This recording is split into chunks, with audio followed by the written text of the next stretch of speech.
the stage is yours. Okay, thanks. So I would like to take the opportunity to thank the MCQST team, especially. They've been wonderful over the last few years, and I look forward to working with them for the next few years. They really have this can-do attitude that I don't encounter very often, unfortunately. So this is really great. Then I would also like to thank my co-authors on these two papers that I'm talking about. So on the left you see Xavier Quatreroy, then Lucas Brenner, who's here, I think back there, and Libor Zaha, who's also at this conference, but maybe not here right now. Okay, on the right you see sort of a caricature of what we're doing, or how we got our new algorithm for factoring. But let's start with the basics. So we are trying to do quantum computing, and normally the workflow is the following. You have some classical algorithm that produces a description of a quantum circuit that you then give to your experimentalists, they run it, and then you get your result. That's the ideal situation. Okay, and normally this circuit has polynomial size in the problem size n, and typically that also means that you need a polynomial number of qubits. For example, a linear number of qubits. Okay, and this sort of motivates the way we think about quantum computing, or the challenge of building a quantum computer, as captured by this Di Vincenzo criteria. So the idea is you build a single qubit that works well. You've heard about this earlier this morning. So for example, maybe use a Josephson junction, and you pick two levels of the systems to encode your qubit. And then once your qubit works, then you just copy it. Okay, I'm perhaps oversimplifying it. But you just produce many copies, and in this way you get a scalable quantum computer. So what I would like to emphasize here is the way we are using this Josephson junction, which is a continuous variable system, seems perhaps a little bit wasteful. We are only using two states in this infinite dimensional Hilbert space per oscillator. So the number of qubits here is the number of oscillators. And basically what we're trying to answer in this work is, can we somehow do something else and use continuous variable systems in a different way? And so this topic is sort of at this intersection of different areas like quantum error correction, quantum algorithms design, and also computational models.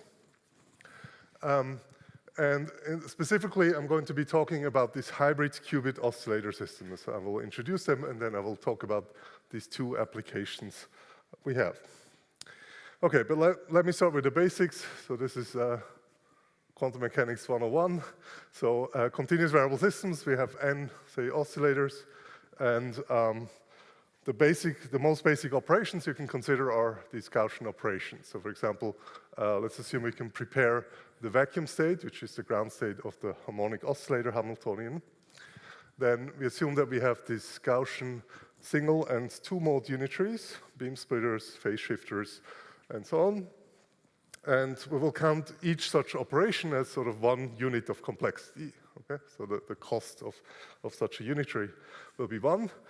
For this to make sense, I have to restrict sort of the ranges of this coupling strengths. So I will say they're constant strengths, so they're in some compact interval. Okay, so this is how we do our accounting. And then we also consider processes involving measurements. So you can think of a position measurement, which just gives you a sample from the distribution defined by the amplitudes of the state. Okay, so this is sort of the setup, and now we can ask very basic questions. For example, how costly is it to prepare a certain state with these operations? So just sort of as a warm-up, let me explain this using coherent states. Okay, so a coherent state in phase space, you can represent it by a displacement vector. So you basically have to displace the vacuum to this point in phase space. And now you can ask, okay, how many operations do we need to generate this state, this displaced vacuum state? And so you might think, okay, this has to do with the length of D, but of course the length could be extensive. And as I said, we only have constant strength unitaries. So the next best thing you might think of is that you just have to divide this up, and then you move along this ladder, you displace a little bit at a time. And if you do this, you basically need a linear number of operations as a function of this displacement vector. Okay, so that gives you an upper bound on the complexity of preparing the state, but in fact you can do much better. Okay, so here's a different protocol that also prepares this state. So you start by squeezing this vacuum. You have to do this in several rounds to get enough squeezing, but then you only have to displace by 1 in phase space. Then you unsqueeze, and the state ends up being here, and then you simply have to rotate the state. Okay? So if you follow this procedure, you can actually prepare the state with just a logarithmic number of these basic operations. Okay? Now, you can ask, okay, is this protocol good in some sense? And it turns out it is, in fact, optimal in the sense that any protocol which prepares this coherent state needs a logarithmic number of steps using these elementary operations. Just very briefly, how do you show this? Well, you know that the coherent state has a certain energy, and you also know that each of these elementary operations can only introduce a certain amount of energy. So we talk about moment-limited maps, and if you put this together, you get a lower bound on the complexity of such coherent states. Okay, so this was sort of a warm-up example for the kinds of questions we are interested in. But if you think about this model, it's very restricted. I only assumed Gaussian initial states and Gaussian operations, which means that this set of operations can only produce Gaussian states. Okay, and this is very limiting. You know, for example, that with Gaussian states and operations, you cannot protect quantum information, you cannot do quantum fault tolerance, even against Gaussian noise. Okay? So this is way too restricted. You really would like to prepare more general states, for example, states that look like this, so they're highly non-Gaussian. So what do we have to do? We have to extend our set of operations and hopefully find an experimental system where these additional operations are realizable in practice. Okay, so how are we going to extend the system? We're going to add qubits, and you can think of some qubits in a cavity, some atoms in a cavity. And if you want to know more about this kind of model, there's a nice review paper from last year that talks extensively about also experimental realizations of this model. Okay, so we have a number of oscillators, we have a number of qubits. On the oscillator side, we assume that we have the same linear optics operations as before, so there's nothing new here. On the qubit side, we assume that we have the usual 1 and 2 qubit operations, single qubit measurements, and so on. But now the new thing, and the thing that allows us to prepare non-Gaussian states, are qubit-oscillator interactions. Okay?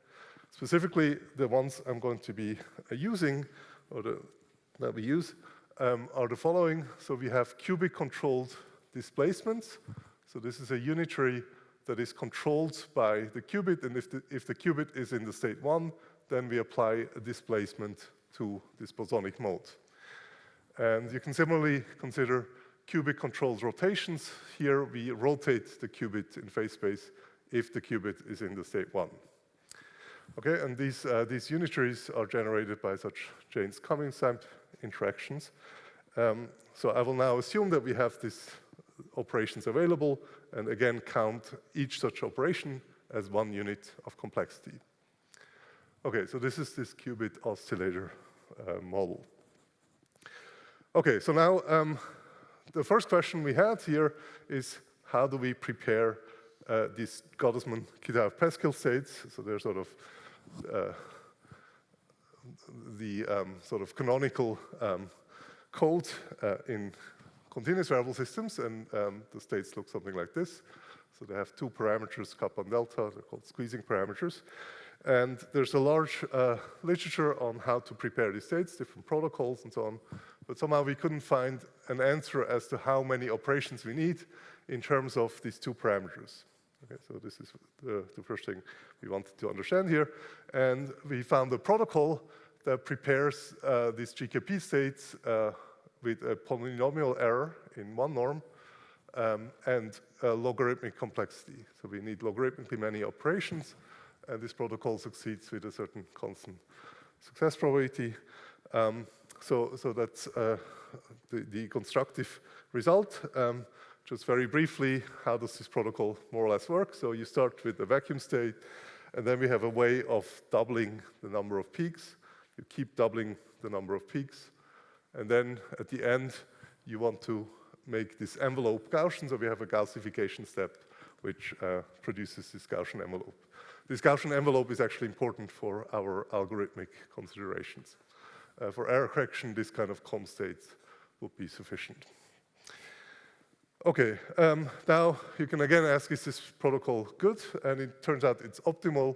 Any protocol that produces this GKP state with polynomial error needs a logarithmic number of operations in the squeezing parameters.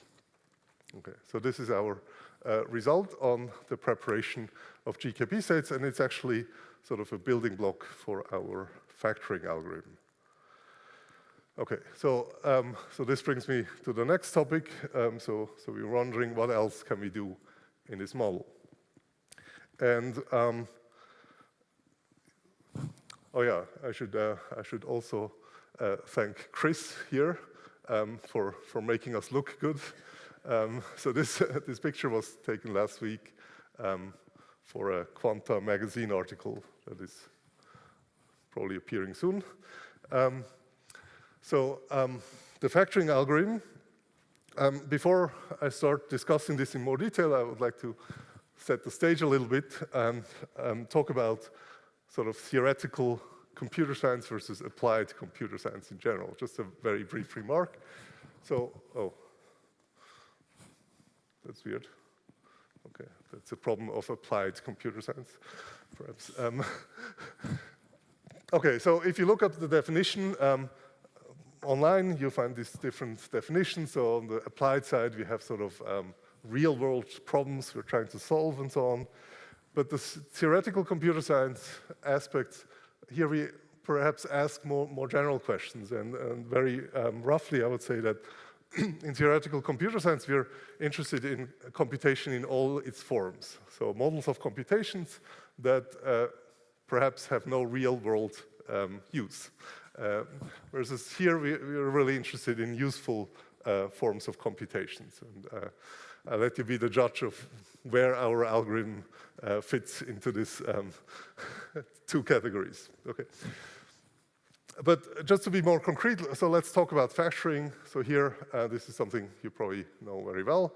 So we have a polynomial-time quantum factoring algorithm, which can factor an n-bit integer with runtime n cubed. And on the other hand, the best-known classical algorithm needs this sub-exponential runtime. So this is much better. Okay, again, you can ask, okay, at what point is this actually practical? This has to do with whether or not we have a scalable quantum computer. But it seems very practical. So of course, this depends very much on the computational model that we're discussing. So in this case, we're talking about the circle model of quantum computing, and the runtime is sort of a proxy for the number of gates and has to do with the circuit size. But you could consider other models, and even on the classical side, for example, you can just count how many arithmetic operations you need to factor a number. And here, we're allowing arbitrary arithmetic operations of arbitrarily big integers. Okay? And then it turns out there's an algorithm by Shamir that has runtime log n. So this seems super fast, but it requires a device that we don't have, that is kind of fictional, where you need to be able to do integer arithmetic. Okay. So just so that you're aware that there's sort of these different questions you can ask, and you get different interesting answers. Some of them are useful, some of them are perhaps only interesting. Okay, so what's our result? So we have this algorithm which can factor an integer, an n-bit integer with polynomial runtime. You see this is a slightly different runtime than Shor's algorithm. And the new thing here is that we only need 3 harmonic oscillators and 1 qubit, independently of the number we're trying to factor. So if you think about Shor's algorithm, if you try to factor larger numbers, you need more qubits.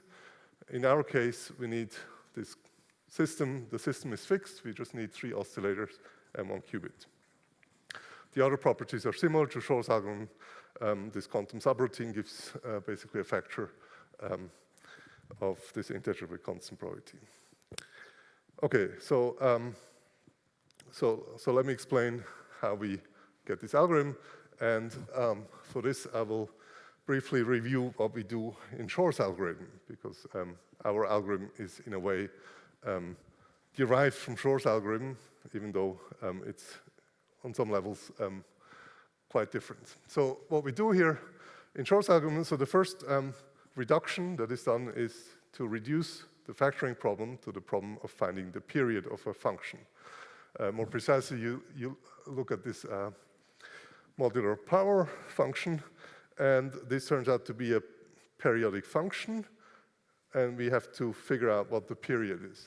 So the algorithm works like this. You start with a uniform superposition of these residues modulo some integer q, and you coherently compute this function into the second register. So this is illustrated here.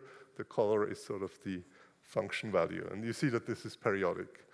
So now you can think of measuring the second register. This is not super important, but when you do that, what you get on the first register is a state that has this period. Okay, it could look something like this, or perhaps also like this. But the main point is that this state on the first register has this periodic support, so it has like a certain momentum, you would say, as a physicist.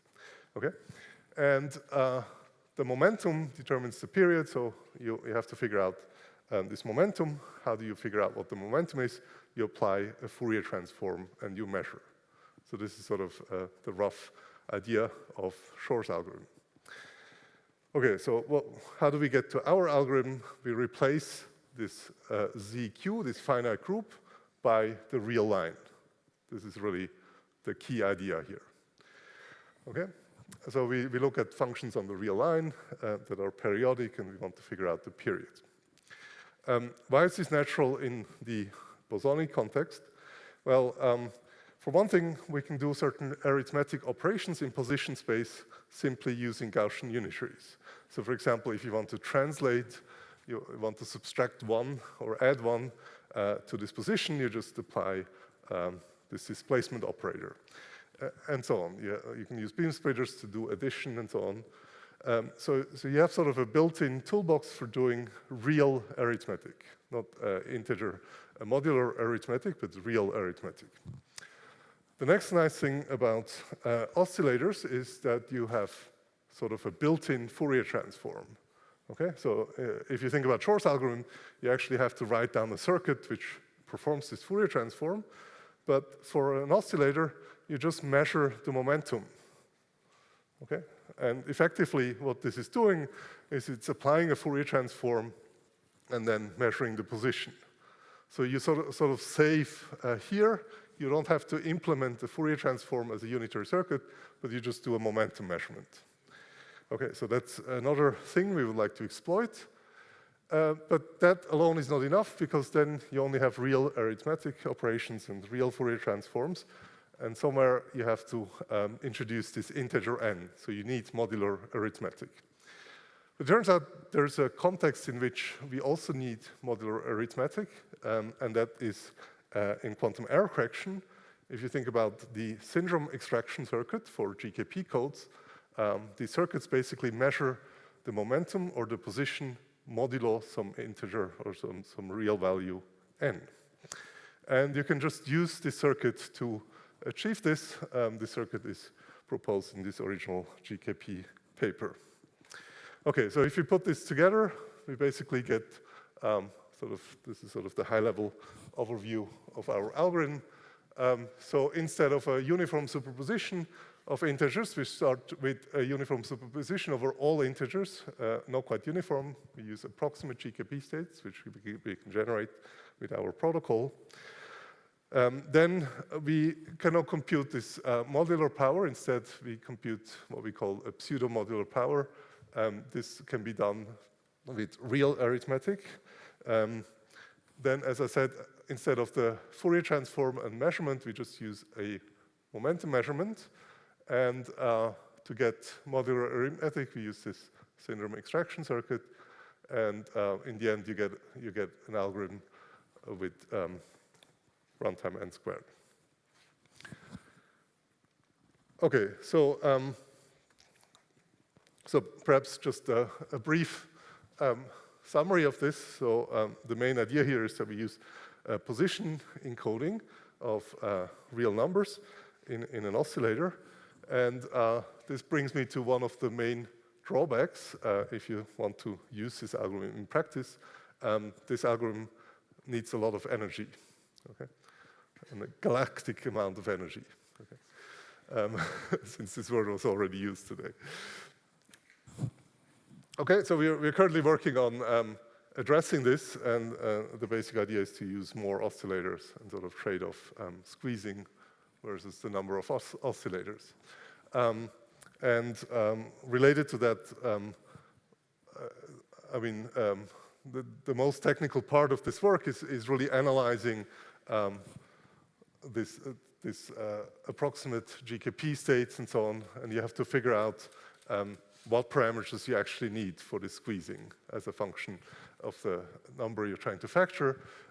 So we can generalize this to arbitrary circuits and also consider using higher dimensional GKP codes. Okay, so this brings me to the end of this talk. That's all I wanted to tell you. Thank you.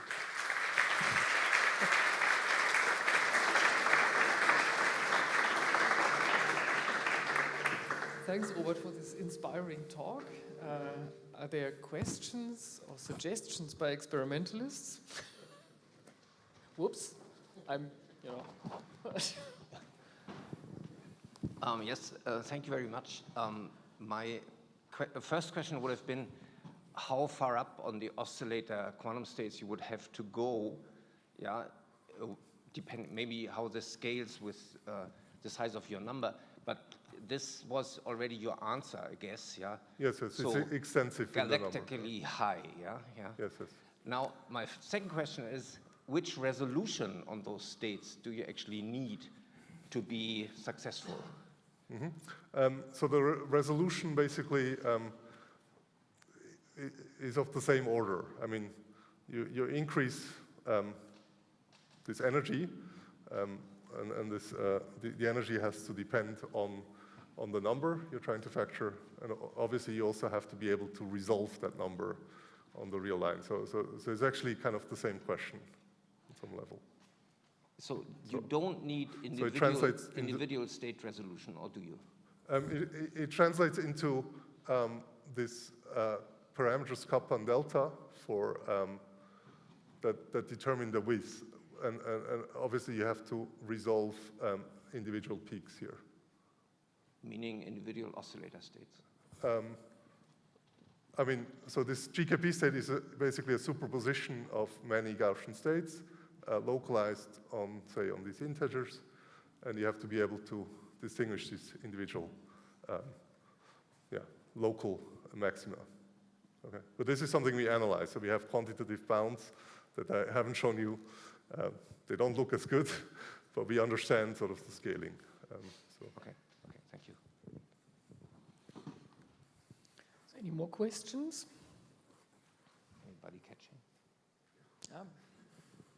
Yeah, just let's ask directly if you would like to implement that. Of course, we can do squeezing and do such kind of things, but to do something reasonable, how much squeezing would you need? We haven't put in any numbers at this point. I mean, I think, the latest I've seen, and probably that's not the newest thing. I mean, if you look at the literature where they actually tried to prepare these GKP states, I think they have maybe like 8 or 16 peaks or so at most. Yeah. But that's way too small. I mean, we want to factor large numbers. And, okay. So I think in this form, the algorithm is probably not useful, at least not with current technology, if you can do arbitrary squeezing or high squeezing. So you are making life for a mathematician easy and hard for an experimentalist. That's right. But on the other hand, you only need 3 oscillators. Okay. but I guess there's hope if you would use more oscillators to make this more Yes, applicable, yes, right? indeed. So Yeah. yeah, you should be able to get even to constant squeezing Oh. if you have enough oscillators. That's cool. Okay, are there more questions? Yes, here we have another question. I mean, maybe let's try the. In this case, do your oscillators need to be perfectly harmonic, or what is the impact of unharmonicity then? Yes, so we're not assuming any Hamiltonian on the oscillators.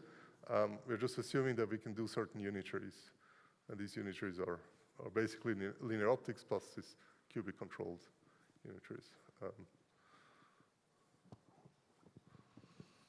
Okay. Here's another question.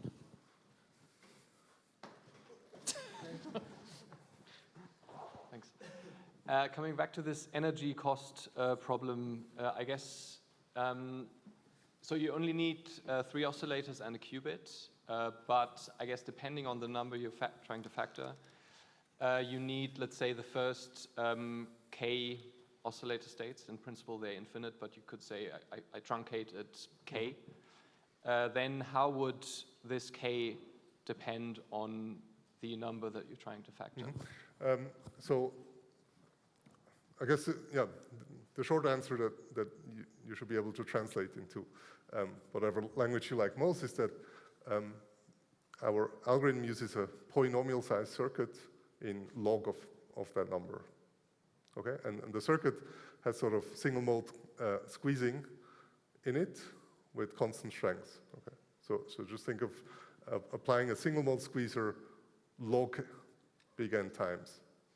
That's the amount of squeezing you need.